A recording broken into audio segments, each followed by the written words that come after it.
Hello la team C+QT, c'est Johan. Aujourd'hui je vous retrouve pour répondre à la question pourquoi tu as le droit de t'énerver sur le terrain. Alors tu vas me dire, Johan, t'es coach mental, tu es là pour m'apprendre à gérer mes émotions et tu es en train de me dire que j'ai le droit de m'énerver sur le terrain. Oui, tout à fait.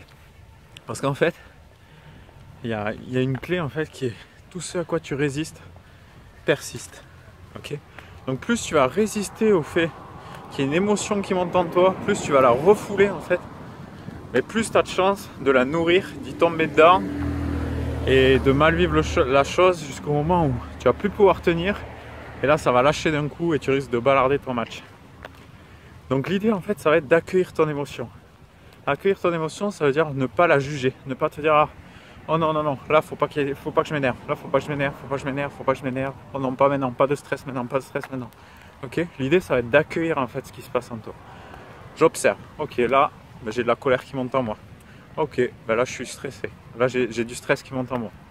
Des fois rien que le fait en fait d'observer tes émotions sans les juger, mais ça va te permettre de les désamorcer.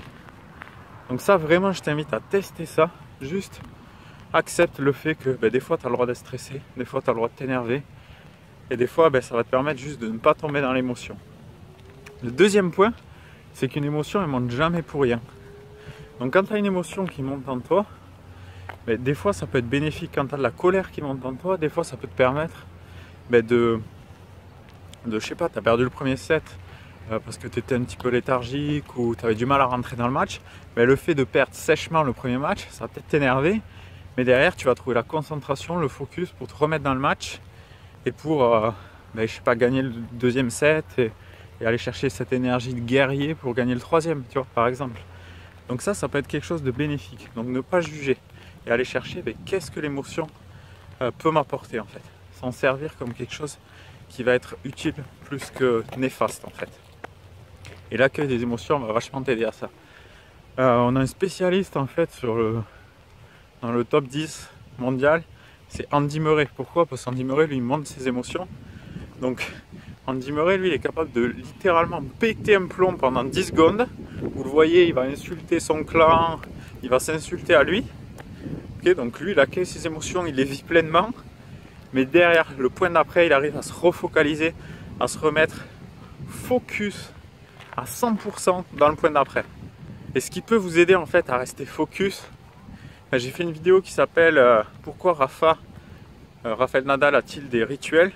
Donc les rituels en fait peuvent vous aider à revenir dans le moment présent, à vous reconcentrer et à être focus sur le point d'après pour pas que, mais si vous tombez dans l'émotion, si vous la vivez pleinement, mais derrière vous lâchiez un jeu, 2 jeux, 3 jeux et que vous perdiez le fil du match.